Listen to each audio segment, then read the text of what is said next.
Well, in this streaming wars, things are ever changing, and most of the streaming services are all trying to catch up to Netflix, who is viewed as the big player and the winner in the streaming wars as of now. But a service that nobody really thinks about when it comes to the streaming wars is actually outperforming Disney, and that is YouTube. And we have an article here from IndieWire that talks about how YouTube surpassed Disney in the month of July. So we're going to go through this and give some thoughts on it. So, hi, I'm Jared with Capture the Magic. And again, this is from IndieWire, and the headline is How Huge Was YouTube in July? It surpassed the entire Disney portfolio in TV usage. So, July 2024 marked the first month the Disney suite of television channels and streaming services was not number one.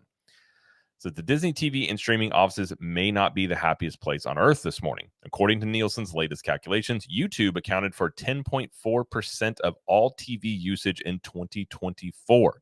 It surpassed reigning champion Disney, which fell from 10.8% in June to 9.9% in July. With the door open, YouTube became the first streaming service to ever finish first. Believe it or not, Netflix still has a long way to go to catch up. For an explanation, look no further than your child's own tablet. With school out for the summer, nearly 30% of July's YouTube viewership came from kids aged 2 to 17. The same group accounted for 13% of TV viewership overall. Said fellow parents, we need to chill on screen time. Yeah, that's a lot of screen time for kids, I will say.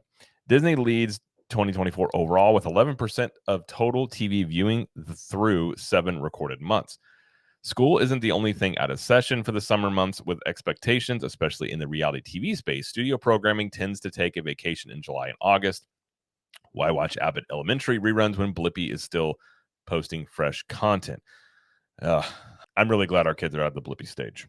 But the Bluey stage I'm cool with, but Blippi, I could do without.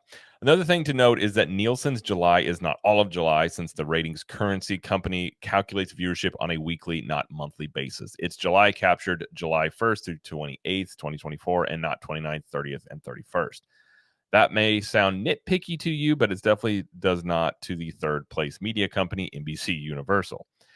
Nielsen's July counted only 3 days of NBCU's Paris Olympics, which dominated the final 6 days of July. So overall, you had YouTube, then you had Disney, then you had NBC Universal, then Netflix was fourth, and you can see on this here. So YouTube taking the top spot for most of July. Not all of it, but most of it.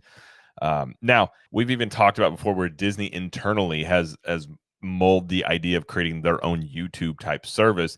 But really, none of these streaming companies, as you know, Disney Plus, Netflix, or any of them, they really can't compete with YouTube. Like YouTube's a different animal in that there's so much user generated content, and it's very obviously in real time. People update things and make new videos daily, and again, it's a different concept. Again, user generated content. It means millions of people could make content that you could choose from. Whereas Disney Plus and Netflix, they very much have to rely on their own studios or getting contracts, to run reruns or old shows and things like that.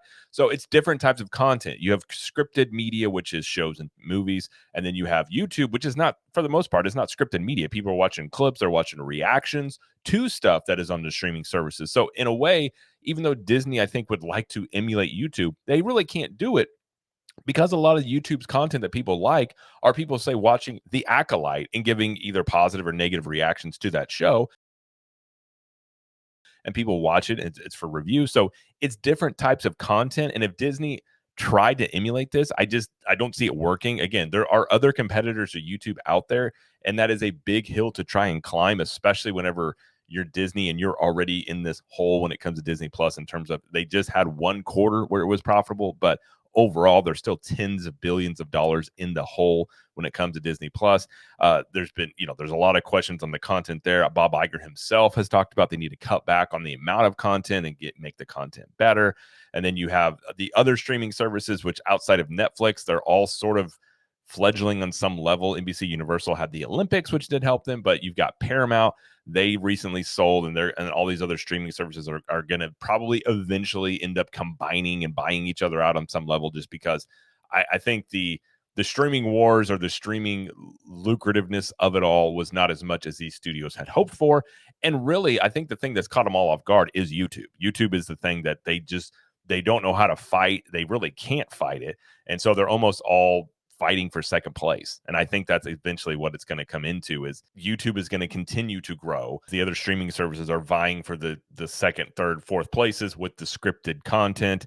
And that's maybe where it's left at. But I thought it was interesting to look at this. We don't know if this will hold true. Obviously, a lot of kids were using YouTube. So being back in school, very much likely that YouTube won't hold that number one spot. But the fact that it did is still a very impressive thing. And I don't imagine it's going to drop off anytime soon. I imagine that will continue to grow, maybe not consistently each quarter or each month, but it will continue to grow in terms of usage. Again, as you have tons of different types of content on YouTube that really Disney Plus, Netflix, or any of them, they really can't compete with it. But clearly, I think YouTube on some level has been winning the streaming wars for a while.